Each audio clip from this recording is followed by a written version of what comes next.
Hello বন্ধু, আপনি অথবা আপনার পরিচিত কেউ কি দীর্ঘদিন বা অল্প সময় ধরে ব্রঙ্কাইটিসের সমস্যায় ভুগছেন? প্রচুর পরিমাণ কাশি হচ্ছে, কাশির সঙ্গে শুকনো গাঢ় অথবা কখনো পাতলা কফ বের হচ্ছে, দীর্ঘদিন যাবৎ এই দম বন্ধ হওয়া কাশির সমস্যায় ভুগছেন, অর্থাৎ কোনোভাবেই আপনার এই ব্রঙ্কাইটিসের সমস্যা স্থায়ীভাবে নির্মূল করতে পারছেন না। হয়তো এর জন্য অনেক অভিজ্ঞ ডাক্তার দেখিয়েছেন, বিভিন্ন ধরনের ওষুধ সেবন করেছেন অথবা অনেক ঘরোয়া পদ্ধতিও ব্যবহার করেছেন, কিন্তু স্থায়ী কোনো সমাধান হচ্ছে না। এমতো অবস্থায় আপনার সহ আপনার পরিচিত যে কোনো কারো এই ব্রঙ্কাইটিসের সমস্যা যদি স্থায়ীভাবে হোমিও ওষুধের দ্বারা নির্মূল করতে চান খুব দ্রুতই, তাহলে এই ভিডিওটা আপনার জন্য অত্যন্ত প্রয়োজনীয়। আমি এই ভিডিওতে ব্রঙ্কাইটিস কী, ব্রঙ্কাইটিস হওয়ার কারণ, বিবরণ এবং লক্ষণ সম্পর্কে বিস্তারিত আলোচনা করেছি এবং ভিডিও শেষে আমি যে হোমিওপ্যাথি ওষুধ বলেছি, এই ওষুধ আপনি সহ যে কোনো ব্যক্তি সেবন করিলে এই ব্রঙ্কাইটিস অর্থাৎ দীর্ঘদিনের শ্বাস বন্ধ হয়ে যাওয়া কাশি স্থায়ীভাবেই নির্মূল হয়ে যাবে।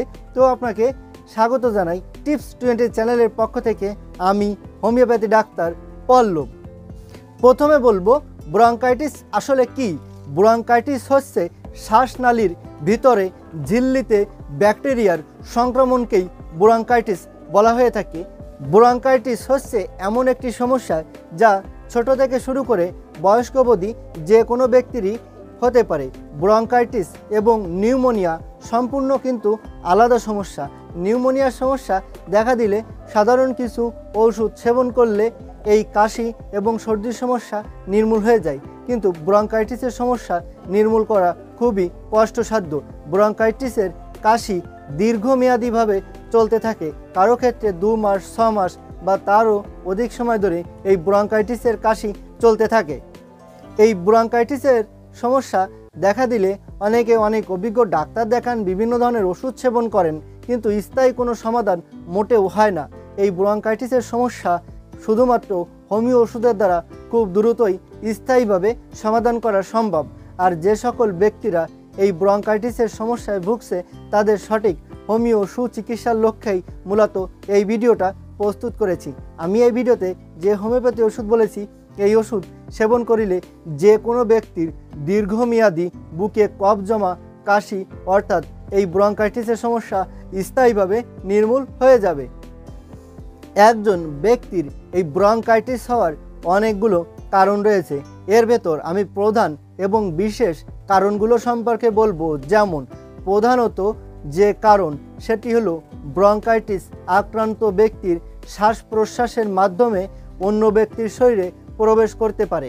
এছাড়াও আরেকটি বিশেষ কারণ সেটি হলো অতিরিক্ত ধূমপান।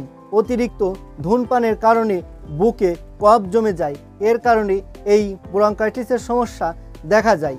এছাড়াও বায়ুর মাধ্যমে বা দূষিত কোনো বাতাসের মাধ্যমে ব্যাকটেরিয়ার সংক্রমণ ঘটে, যা শ্বাসনালীতে আক্রমণ ঘটায়, এর কারণে এই ব্রঙ্কাইটিসের সমস্যা দেখা দিতে পারে। এছাড়াও দীর্ঘদিন যাবৎ জ্বর, ঠান্ডা, সর্দি বা কাশির কারণে বুকে কফ জমে ব্যাকটেরিয়ার সংক্রমণ ঘটে, এর কারণে শ্বাসনালী বন্ধ হয়ে গিয়ে কাশি হওয়ার ফলে ব্রঙ্কাইটিসে আক্রমণ ঘটে। এছাড়াও অধিক সময় ধরে ধুলাবালি, ময়লা আবর্জনা বা স্যাঁতসেঁতে স্থানে থাকার কারণেও বুকে কফ জমে, এর কারণে ব্রঙ্কাইটিসের সমস্যা দেখা দিতে পারে। যে সকল ব্যক্তিরা দীর্ঘদিন বা অল্প সময় ধরে ব্রঙ্কাইটিস অর্থাৎ বুকে কফ জমে শ্বাস বন্ধ হয়ে যাওয়া কাশির সমস্যায় ভুগছে, তাদের শরীরে অনেকগুলো লক্ষণ এবং উপসর্গ অনুভব হয়ে থাকে। হোমিওপ্যাথি ওষুধ সর্বদা লক্ষণ এবং উপসর্গের ওষুধ, তাই লক্ষণ এবং উপসর্গগুলো বিবেচনা করেই সর্বদা ওষুধ সেবন করতে হয়। বিভিন্ন ডাক্তার বিভিন্ন লক্ষণের উপর ভিত্তি করে বিভিন্ন ধরনের ওষুধ বলে থাকে, যেগুলো লক্ষণ মিলিয়ে সেবন করা খুবই কষ্টসাধ্য, কিন্তু আমি আমার অভিজ্ঞতার উপর ভিত্তি করে বাছাইকৃত স্বল্প কিছু লক্ষণ এবং উপসর্গ বলে থাকি এবং এর উপর মূলত কার্যকরী হোমিও ওষুধই বলে থাকি। তো আমি এখন বাছাইকৃত যে লক্ষণ এবং যে উপসর্গগুলো বলবো, এগুলো একটু খেয়াল করে শুনবেন। তো লক্ষণগুলো হচ্ছে, যেমন বুকে কফ জমে যায়, প্রচুর পরিমাণ কাশি হয়, কাশির সঙ্গে গাঢ় পুজের মতো কফ বের হয়, অনেক সময় পাতলা পানির মতো কফ বের হয়। দীর্ঘদিন যাবৎ এই কাশির সমস্যা চলতে থাকে। কাশি দিলে বুকের ভিতর ঘড় ঘড় করে শব্দ হয়। কাশির কারণে দম বন্ধ হয়ে যায়, শ্বাসকষ্ট দেখা যায়। একবার কাশি শুরু হলে পরপর অনেকগুলো কাশি হতে থাকে।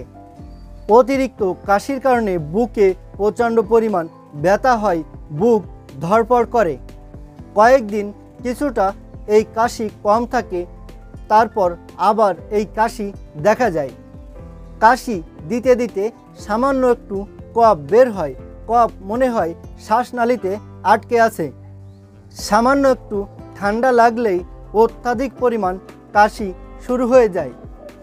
গলার গোড়ায় খুসখুস করে কাশি আরম্ভ হয়ে যায়। রাতে দিনে উভয় সময় প্রচুর পরিমাণ কাশি হয়ে থাকে। তো বন্ধুরা, আমি এখানে বাছাইকৃত যে লক্ষণ এবং যে উপসর্গগুলো বলেছি, এই লক্ষণ এবং উপসর্গের ভেতর যদি একটি লক্ষণ এবং একটি উপসর্গেরও কোনো ব্রঙ্কাইটিস অর্থাৎ দীর্ঘদিনের বুকে কফ জমা কাশি হওয়া ব্যক্তির সাথে মিল থেকে থাকে, তবে সেই ব্যক্তি এই হোমিও ওষুধ সেবন করতে পারেন। ওষুধ হচ্ছে হিপার সালফ 200 এবং এর সঙ্গে আরেকটি হোমিও বায়োকেমিক ওষুধ সেবন করতে হবে, সেটি হলো ফেরাম ফসফরিকাম 12x। এবার আমি এই হিপার সালফ 200 এবং এই ফেরাম ফসফরিকাম 12x এই হোমিও ওষুধটি এবং এই হোমিও বায়োকেমিক ওষুধটি সেবন করার নিয়ম সম্পর্কে বলবো। এই হিপার সালফ 200 এই হোমিওপ্যাথি ওষুধটি 2 ফুটা করে 2 চামচ পানির সাথে মিশিয়ে সকালে ও রাত্রে খাওয়ার 1 ঘন্টা আগে দিনে 2 বার সেবন করতে হবে। এবং এই ফেরাম ফসফরিকাম 12x এই হোমিও বায়োকেমিক ওষুধটি 6টি করে বড়ি দিনে 2 বার সকালে ও রাত্রে খাওয়ার 1 ঘন্টা পর চিবিয়ে কামড়িয়ে চুষে খেতে হবে। এই নিয়মে এই দুটি ওষুধ কমপক্ষে 15 থেকে 20 দিন সেবন করতে হবে। তাহলে যে কোনো ব্যক্তিরই এই ব্রঙ্কাইটিস অর্থাৎ দীর্ঘদিনের বুকে কফ জমা, দম বন্ধ হয়ে যাওয়া, কাশির সমস্যা স্থায়ীভাবেই নির্মূল হয়ে যাবে।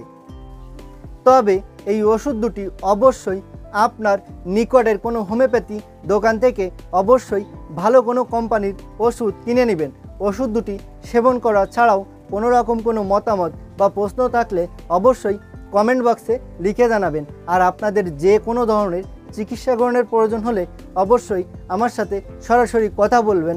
আমার ফোন নাম্বার এবং হোয়াটসঅ্যাপ নাম্বার এখানে দেওয়া আছে, প্রয়োজনে আমার সাথে সরাসরি কথা বলবেন। আর ভিডিওটি যদি ভালো লেগে থাকে তাহলে অবশ্যই একটা লাইক দিবেন আর চ্যানেলটি সাবস্ক্রাইব করে সাথেই থাকবেন। ভালো থাকবেন, সুস্থ থাকবেন, ধন্যবাদ।